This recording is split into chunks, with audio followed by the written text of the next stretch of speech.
Hello दोस्तों, नमस्कार। एक बार फिर से आप सभी लोगों का बहुत बहुत स्वागत है टेक्स्टबुक.com पे। और जैसा कि आप देख रहे हैं कि यहाँ पर हम आपको कुछ ऐसे क्वेश्चंस बताने वाले हैं जो अक्सर आपके एग्जाम में पूछे जाते हैं, यानी ग्रुप डी के एग्जाम के लिए बहुत ही इंपॉर्टेंट क्वेश्चन मैं आपको बताने वाला हूं। बहुत ही अच्छी ट्रिक्स आपको आज बताने वाला हूं इस वीडियो में। ठीक है, वीडियो के एंड तक बने रहिएगा क्योंकि यहाँ पर हम आपको जो ट्रिक्स बताएंगे वो 10 की 10 आपके लिए बहुत इंपॉर्टेंट है। ठीक है, चलिए तो आते हैं पहले क्वेश्चन पे और पहली ट्रिक पे। देखेंगे कैसा क्वेश्चन आपके एग्जाम में अक्सर पूछा जाता है। देखिए, ये क्वेश्चन आपकी स्क्रीन पे जो लिखा हुआ है, ये जो आपकी स्क्रीन पे लिखा हुआ है, यहां पर आपसे पूछा गया है इकाई का अंक यानी यूनिट डिजिट। कई बार ये क्वेश्चन हर एक एग्जाम में पूछा जाता है और group D, railway group D में तो बहुत ही इंपॉर्टेंट क्वेश्चन है। चलिए तो देखेंगे करेंगे कैसे इसको, इस वाले क्वेश्चन को हम लोग कैसे सॉल्व करेंगे।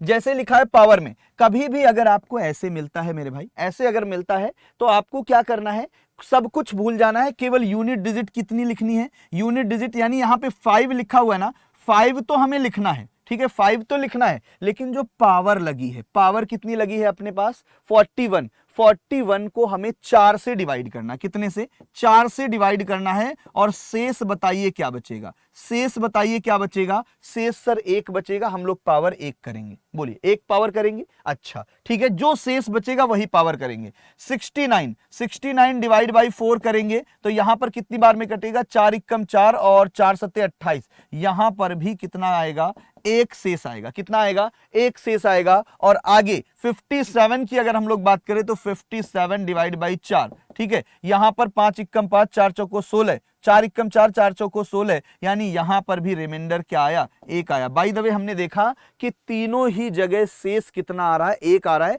बस जितना शेष आ रहा है उतनी उतनी पावर कर दो, अपना क्वेश्चन लग जाएगा। 5 की पावर 1 तो हमने कर दिया है, 7 की पावर भी 1 करेंगे क्योंकि शेष 1 आया है, और 3 की पावर भी 1 ही करेंगे क्योंकि शेष 1 आया। बताइए सबको मल्टीप्लाई करेंगे तो आप देखिए 7 पन्ना 35, यहां से 5 आएगा। यूनिट डिजिट की बात करेंगे, इकाई के स्थान की, 7 पन्ना 35, इकाई के स्थान पे 5 ही है, और उस 5 का फिर से मल्टीप्लाई करेंगे, 5 तिया 15, फिर क्या आ गया, 5 आ गया। तो आप बताइए यहां पर यूनिट डिजिट क्या हो गई, 5 हो गई, और 5 बिल्कुल अपना सही आंसर है। ठीक है, दूसरी बात आप सुनिए, कई बार होगा रिमाइंडर कुछ नहीं बचेगा, कई बार होगा पूरा पूरा कट जाएगा। मान लो पावर 40 होती तो 4 से पूरा पूरा कट जाएगा। जिस बार पूरा पूरा कट जाए उस बार हमें पावर 4 करनी। ये 2 बातें ध्यान रखना। ठीक है, जहां पर रिमाइंडर बच रहा है तो जितना बच रहा है उतनी पावर करनी है, जहां पर रिमाइंडर कुछ नहीं बच रहा है वहां पे पावर 4 करनी। बस इतनी बात याद रखना। ठीक है, तो ऐसे क्वेश्चनों को अब आपको गलती नहीं होगी। ये तो हो गया पहले टाइप का क्वेश्चन।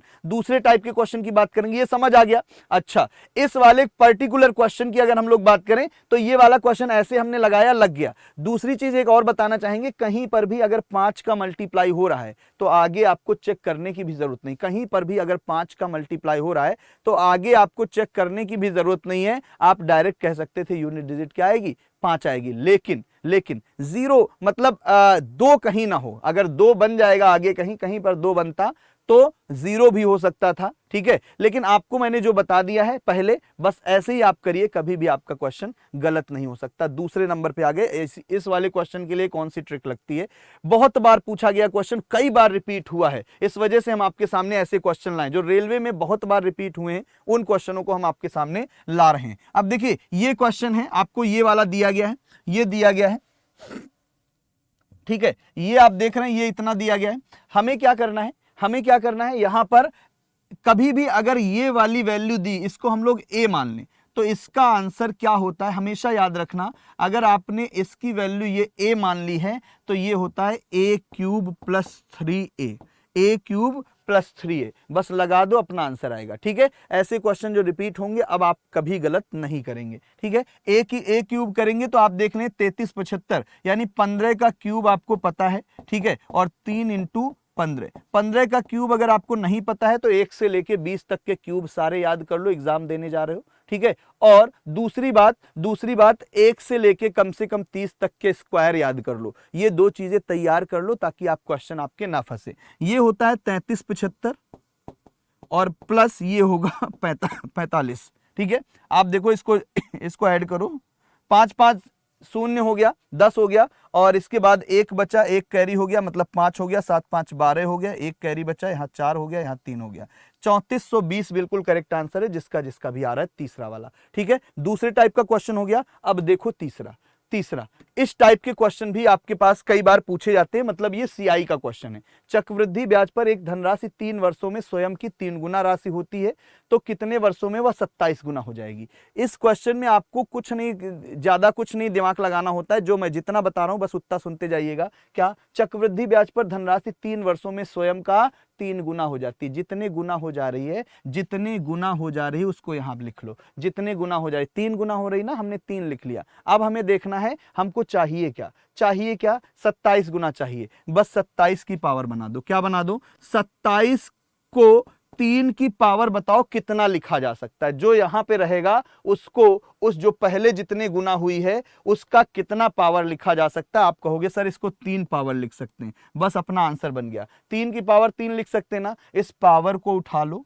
इस पावर को उठा लो और जितने साल दिए गए हों आपके क्वेश्चन में उसको उठा लो, मल्टीप्लाई कर दो। 3 का मल्टीप्लाई इस वाले 3 से कितना आएगा, 9 आएगा। 9 वर्षों में ये 27 गुना हो जाएगी। बस ऐसे क्वेश्चनों को आपको फटाक से आंसर लगा के आगे बढ़ जाना। आंसर कौन सा आ जाएगा, दूसरा वाला। अगले प्रश्न पे आ जाएं। अगला प्रश्न ये, इस टाइप के कौन सा भिन्न बड़ा है, ऐसे बहुत बार पूछा जाता है। ठीक है, कौन सा भिन्न बड़ा है, अब बताइए कैसे करोगे।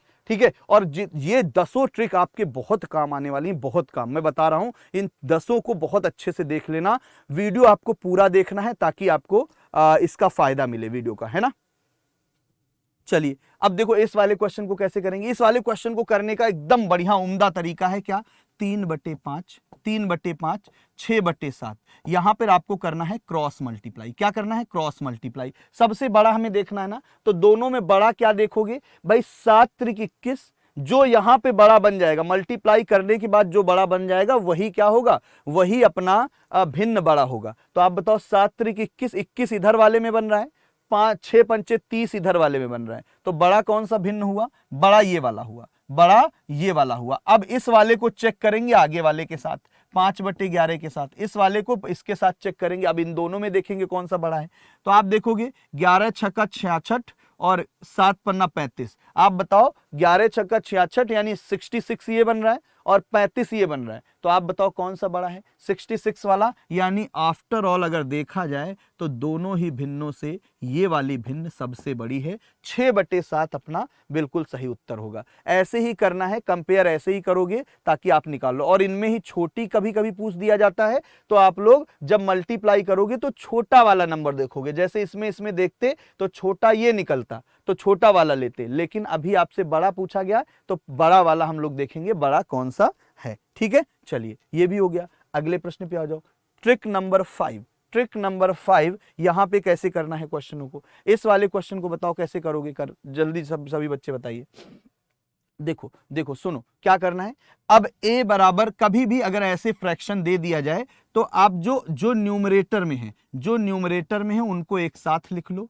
a बराबर c बराबर e बराबर 2 लिखा जा सकता है, कोई दिक्कत नहीं, सिंपल तरीके से करो, है ना। और क्या किया जा सकता है। और आप देखोगे सर कि हम लोग नीचे वाली वैल्यू को अगर लिखें, b बराबर d बराबर f, और इसको हम लोग 5 लिख सकते हैं, लिख सकते हैं। आप बताओ यहां पे वैल्यू रख दो। ये जो आपसे फ्रैक्शन पूछा गया ना, यहां पे आप वैल्यू रख दो और आंसर निकालो।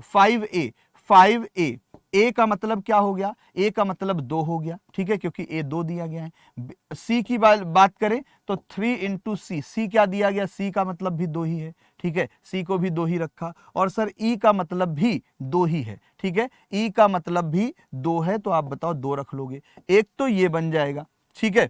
और दूसरा वाला क्या बन जाएगा, दूसरा वाला बन जाएगा, इसकी अगर बात करें, इसकी बात करें तो 5 इंटू b मतलब 5, 3d मतलब 5 और 2f मतलब 5। आप बताओ इससे निकल आएगा, इससे बोलो क्या निकलेगा। 5 दूनी 10, 2 3 6 यानी 16 हो गया, 16 4 20 हो गया। ये टोटल 20 आएगा। और इस टोटल की बात करें तो 55 25 25 और 15 कितना हो गया, 40 40 और 10 50। अपना क्या आ गया, क्या आ गया, 20 और 50 आ गया। अपना रेशियो क्या बनेगा, 20 और 50 का रेशियो मेरे भाई क्या बनेगा, 0 0 काटोगे, 2 सही, 2:5 करेक्ट आंसर है पहला वाला। ठीक है, तो ऐसे आपको ये वाला क्वेश्चन अटेम्प्ट करना। कभी भी आपके सामने ऐसे क्वेश्चन आते हैं तो ऐसे आपको करना है। अगले पे आ जाओ, अगले पे आ जाओ। इसका आंसर ट्रिक नंबर 6 की बात करेंगे, 6वीं ट्रिक की बात करेंगे। इसका आंसर कैसे बताओगे। बताइए, यदि 5 क्रमागत विषम संख्याओं का औसत आपको 17 दिया गया, उनमें से सबसे बड़ी संख्या क्या होगी। बहुत बार ऐसे क्वेश्चन आपसे पूछे जाते हैं। तो आपको क्या करना है, क्रमागत विषम संख्याएं होती हैं लगातार संख्याएं, ठीक है। आप देखो, जैसे क्रमागत विषम की अगर हम लोग बात करें तो 3, 5, 7 ये विषम संख्याएं भी हैं और लगातार संख्याएं हैं, ठीक है। दो चीजें यहां पर, 5 क्रमागत विषम संख्याएं, ठीक है, तो लगातार भी हैं। अच्छा, लगातार जो संख्याएं होती हैं ना, जो लगातार संख्याएं होती हैं उनमें बीच वाली संख्या एवरेज होती है, बीच वाली संख्या एवरेज होती है। तो औसत कितना दिया गया, 17। 17 हम लोग बीच वाली संख्या को लेंगे। इसके बाद वाला विषम क्या होगा, 19 होगा। इसके बाद वाला विषम क्या होगा, 21 होगा। इससे पहले वाला विषम क्या होगा, 15। इसके पहले वाला 13। 5 संख्याएं बोली गई थी, हमने 5 ले लिया, 5 आपको मिल गई, ठीक है, जिसका औसत क्या है, 17 है। आप बताओ सबसे बड़ी संख्या, आपसे सबसे बड़ी पूछी गई, तो सबसे बड़ी संख्या कौन सी दिख रही है, 21 वाले बिल्कुल सही है। 21 जिसका आंसर है बिल्कुल करेक्ट है। देख रहे ना, पहला आंसर हो गया। तो ऐसे आपको करना, मतलब ये नहीं कि 5 संख्याएं हैं तो औसत से मल्टीप्लाई करो, 17 पंचे 85 है ना, 85 रखो और फिर आप देखो कि बड़ी संख्या कौन सी है, एक्स मानो। एक्स वेक्स नहीं मानना है आपको, ऐसे करना। एग्जाम में ऐसे करोगे तो जल्दी कर पाओगे। अगले प्रश्न पे आ जाओ मेरे भाई, इसका आंसर बताओ कैसे करोगे।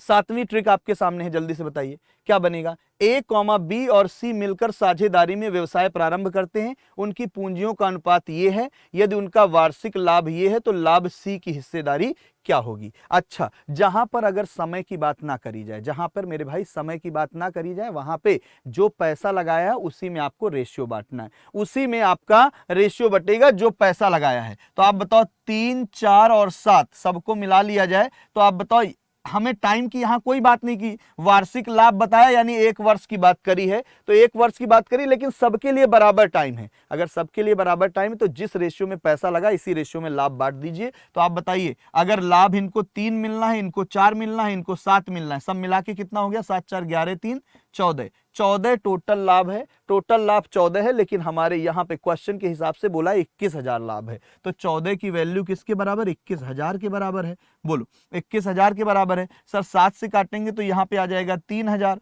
ठीक है, और 7 दूनी 14, 2 से काट देंगे तो यहाँ कितना आ जाएगा, 1 की वैल्यू 1500। 1 की वैल्यू 1500 आ गई। हमें चाहिए सी की हिस्सेदारी, तो बताइए सी कौन सा हो जाएगा।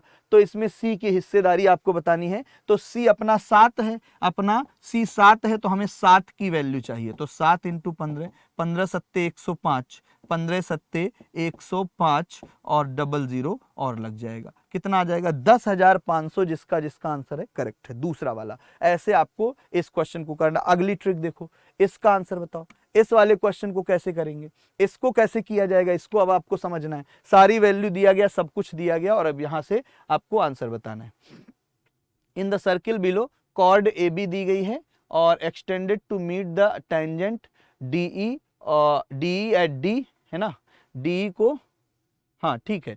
और इफ ए बी आपको 24 दी गई है, डी आपको 9 centimetre, what is the length of B D, B D की वैल्यू आपको निकालनी है। ऐसा कभी भी आपके सामने फिगर बना आए मेरे भाई, ऐसा कभी भी आपके सामने अगर फिगर बना आ रहा है तो आपको करना क्या है, ये जो लाइन लिखी खिंची हुई और ये वाली जो टेंजेंट है, ये होता है ईडी, डीई का स्क्वायर, डीई का स्क्वायर होता है क्या, एडी, एडी इंटू बीडी, ठीक है, एडी इंटू बीडी, ठीक है, एडी इंटू बीडी। अब वैल्यू सब रखनी है, बस आंसर निकालना है। अपने को क्या चाहिए, डी अपने पास है, 9 का स्क्वायर कर दो, ठीक है, एडी अपने पास है, एडी है अपने पास, नहीं है, ए बी अपने पास है, अच्छा अपने पास ए बी है, ओके, ए बी अपने पास कितना दिया गया है, ए बी आपको 24 दिया गया, 24 ये दिया गया। अगर हम इसको x मान लें, अगर हम इसको x मान लें तो आप बताओ कि हम AD की अगर बात करें तो x प्लस 24 है,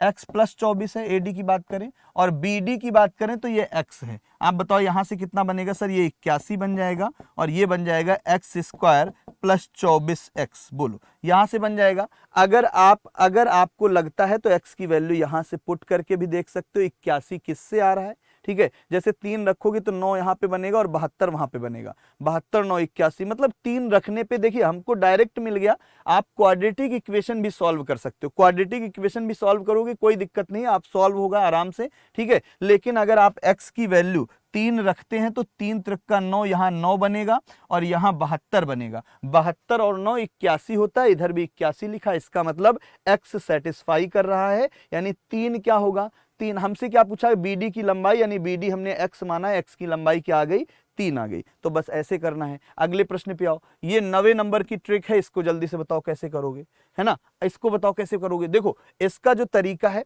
इसका जो तरीका मैं आपको बता दूं, a बराबर a क्या दिया गया है, यानी ये है पहली बात तो समांतर चतुर्भुज, आप समांतर चतुर्भुज बना लो,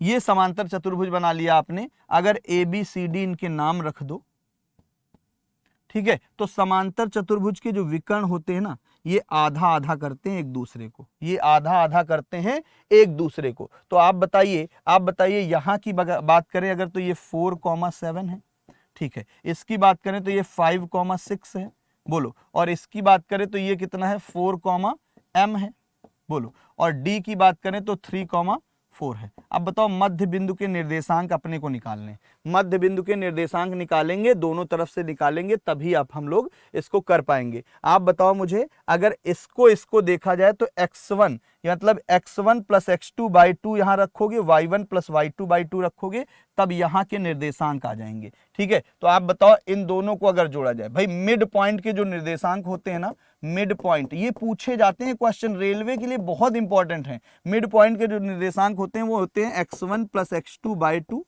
ठीक है, और y1 प्लस y2 बाई 2, ऐसे होते हैं, ये डिवाइड बाई 2, इनको रखना है। तो आप बताओ इसमें अगर बात करें तो ये x1 है, ये x2 है, ये y1 है, ये y2 है। आप बताओ x1 y1 ये है, x2 y2 वो है। तो आप बताओ x1 की वैल्यू अगर हम लोग रखें तो 3 है और प्लस 5 है डिवाइड बाई 2, और यहाँ की बात करें, y की बात करें तो 4 प्लस 6 डिवाइड बाई 2, यहाँ से आ जाएगा 4 और यहाँ से आ जाएगा 5। आप बताओ ये क्या आ गए, निर्देशांक आ गए 4,5। यहाँ मध्य बिंदु के निर्देशांक क्या आ गए, 4,5। अब बताओ इसका भी मध्य बिंदु तो सेम ही होगा ना, मध्य बिंदु तो सेम ही होगा। हमें m की वैल्यू निकालनी है, तो हम लोग x वाला टर्म ना देख के हम लोग केवल y वाला टर्म देखेंगे। तो हम लोग क्या निकालेंगे सर, इसके मध्य बिंदु निकालेंगे, तो ये बनेगा 7 प्लस m बाई 2, और इसकी वैल्यू आनी चाहिए क्या, 5, क्योंकि यहाँ पे 5 आ रहा है, तो 5 रख लिया। तो 7 प्लस m बराबर हो गया 10, तो m बराबर क्या हो गया आपका, m बराबर क्या हो गया 3, तो बस 3 अपना क्या हो जाएगा, m की वैल्यू हो जाएगी। ऐसे क्वेश्चन आपको करना है, निर्देशांक ज्यामिति के क्वेश्चन पूछे जाते हैं आपके रेलवे में, ठीक है, तो तैयार रखना। अगले प्रश्न को देख लो, बस 10वीं ट्रिक आपके सामने आ गई और ये लास्ट ट्रिक आपके लिए होगी, ठीक है। देखिए क्या लिखा हुआ है, यदि ये लिखा हुआ है 3,5 6, y और -4, बिंदुओं का केंद्रक, केंद्रक वाला क्वेश्चन तो निश्चित तौर पे पूछा जाता है, ठीक है, ये क्वेश्चन तो आपको निश्चित तौर पे पूछा जाता है। यहाँ पे अगर ABC आप रख लें, अगर ABC आप रख लें, तो यहाँ पे आपको 3,5 दिया गया, ठीक है, यहाँ पे 6, y दिया गया है, और यहाँ पे आपको -3,4 दिया गया। और जो केंद्रक के निर्देशांक होते हैं ना, केंद्रक के जो निर्देशांक होते हैं वो होते हैं x1 plus x2 plus x3 bye 3 और y1 plus y2 plus y3 bye 3, ठीक है, ये होते हैं। बस इनकी सबकी वैल्यू रख दो, इनकी सबकी वैल्यू रख दो। तो बताओ x की वैल्यू रखोगे तो कितना आएगा, 3 आएगा, ये 6 आएगा और ये -3 आएगा, डिवाइड बाई 3 कर लेंगे, ठीक है। और यहां से अगर बात करें, यहां से अगर हम लोग बात करें y वाले की बात करें, तो y वाले सब रख लो, 5 प्लस y प्लस y3 को हम लोग 4 रखना है डिवाइड बाई 3, और इसके निर्देशांक आपको केंद्रक के क्या दिए गए, x, y। तो आप बताओ यहां से हम लोग अगर कंपेयर कराएं y वाले पार्ट को, तो क्या निकलेगा, y बराबर, हम इसको केवल कंपेयर करा रहे हैं, ठीक है, क्योंकि x को भी कंपेयर करा लेंगे, y को पहले करा रहे हैं। चलो x को भी करा लो, क्योंकि दोनों ही आपसे पूछे गए। x की अगर हम लोग बात करें, x की अगर हम लोग बात करें तो यहाँ पे क्या बनेगा, 3 से 3 कट जाएगा, ये 3 आ जाएगा, x की वैल्यू तो 3 आ गई और आप देख रहे हैं x की वैल्यू एक ही जगह 3 है, मतलब फोर्थ वाला आपका आंसर हो गया, आपको y निकालने की जरूरत भी नहीं पड़ी, है ना। तो ये है निर्देशांक ज्यामिति और यहाँ पे आपने क्वेश्चन कर लिए हैं और ऐसे क्वेश्चन आपके रेलवे में जरूर पूछे जाते हैं। तो भाई सभी लोग अच्छे से तैयार कर लो, इस वीडियो को 10 ट्रिक समझ लेना क्योंकि ये सारी काम आने वाली हैं आपके एग्जाम में, ठीक है। चलिए तो मिलते हैं अगले वीडियो में, तब तक के लिए नमस्कार, थैंक यू।